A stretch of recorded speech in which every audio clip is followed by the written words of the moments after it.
Iceland, New York, the top guys have at it in the World Figure 8 Stock Car Championship.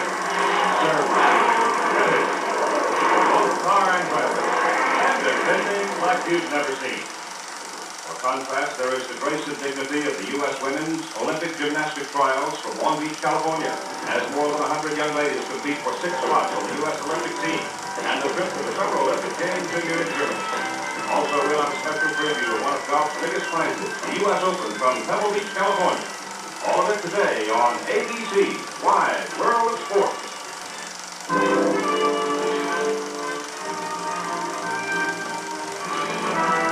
Spanning the globe to bring you the constant variety of sport, the thrill of victory, and the agony of defeat. The human drama of athletic competition.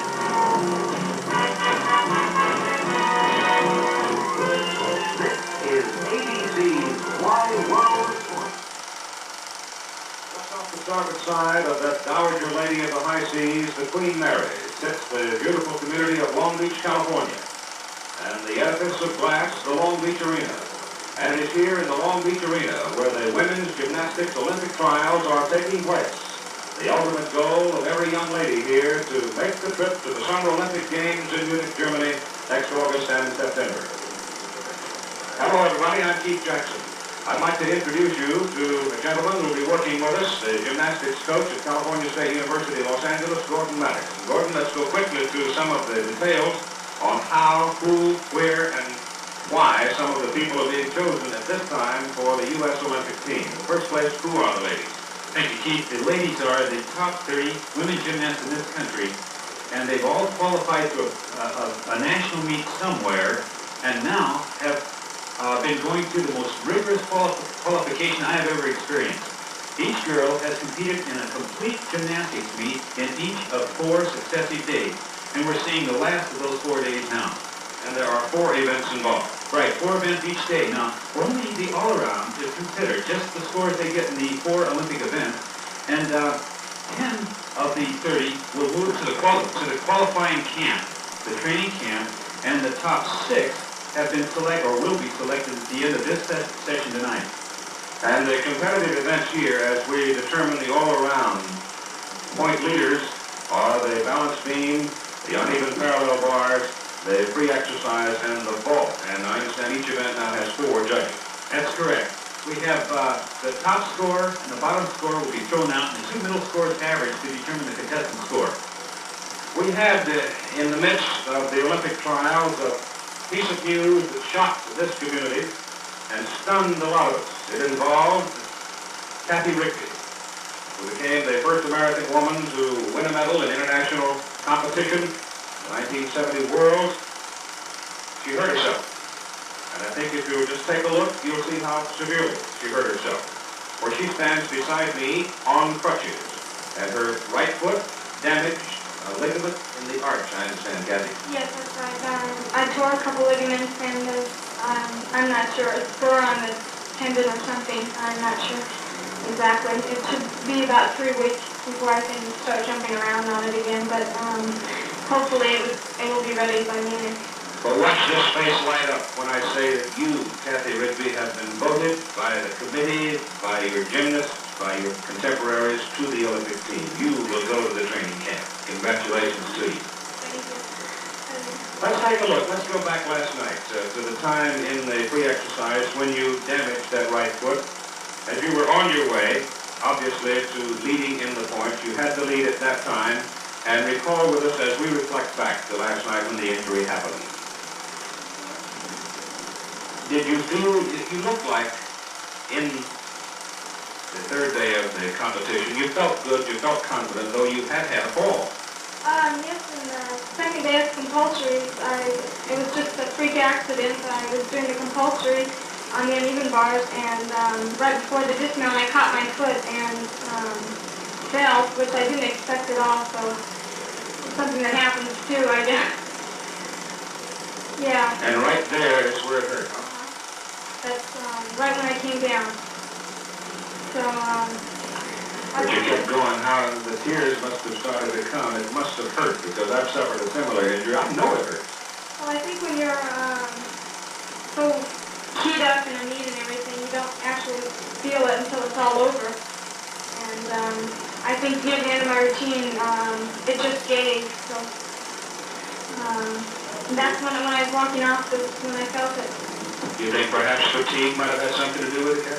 Well, going through a 4-day meet like this, naturally there's a little bit, and I think after the vaulting, since this is on cement floor, after the vaulting I could feel a little bit of give in my legs, and I think just at the end of the night when it is the last event and you're tired, I guess, that's what happens sometimes. This little girl is about the size of a flower petal, but I don't think you will ever see more perseverance, tenacity, determination, and just plain old-fashioned guts than you're watching right now, because she had to be in literal agony.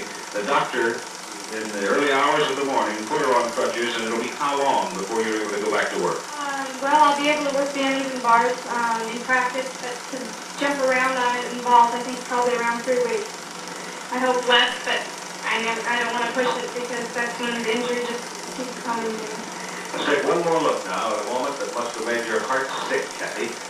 As you went through a routine you've done thousands of times, and created a moment of doubt for you, I'm sure, as well as the coaches, to whether or not you will be physically able to make the team out of training camp at Yale University. And that moment right here where it happened. Kathy Rigby, ladies and gentlemen,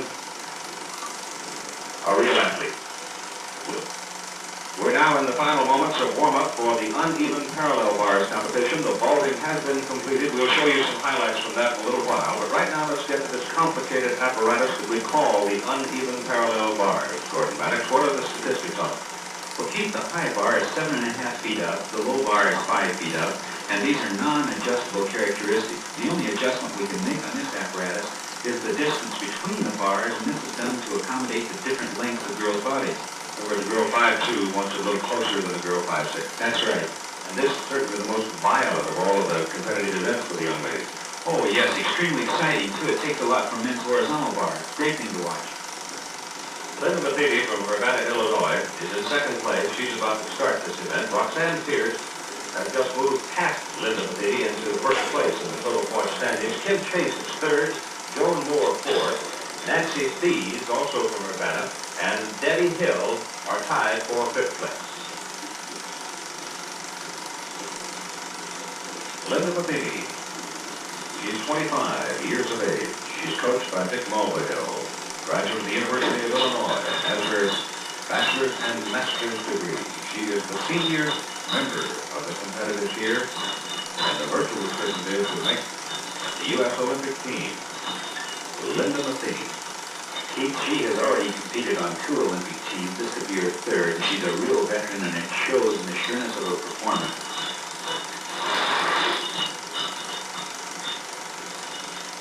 There's a cast handstand to the high bar. Looks like a slight miss there.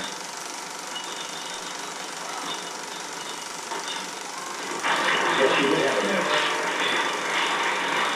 So, Linda Matheny.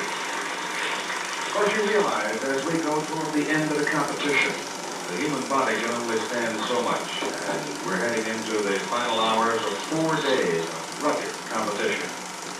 Linda, with a deep sigh, waits for the score. This wasn't a small miss, Keith. This was a major miss. She intends to stand straight up on the bar there and continue in the soul circle. She lost her balance, put one foot out to catch her balance, and then dropped backwards into a seat circle and then had to remake the routine from there. Which she did with the aplomb of a veteran. That's right.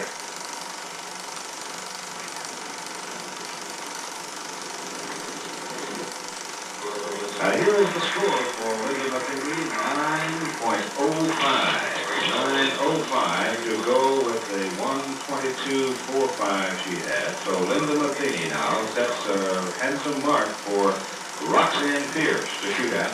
Roxanne with 5/100ths of a point lead over Linda Matheny in the overall standings. Linda scoring 9.05 to total 131.50. And we'll wait now and see what happens when Roxanne Pierce goes on the uneven parallel bars. We'll see Roxanne in just a few minutes. Nancy Peace from Urbana, Illinois. Now on the bars with 119.85 points. She is tied with Debbie Hill for 5th place in the overall standing. Her coach, Dick Mulvihill, the same gentleman who coaches Linda McKean. She did a fine job. Years of age. Working very rapidly. Excellent aggressive skill. Nice push, nice after the front.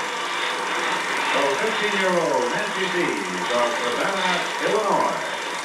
Just a round of applause from the crowd for a very spirited performance on the uneven parallel bar.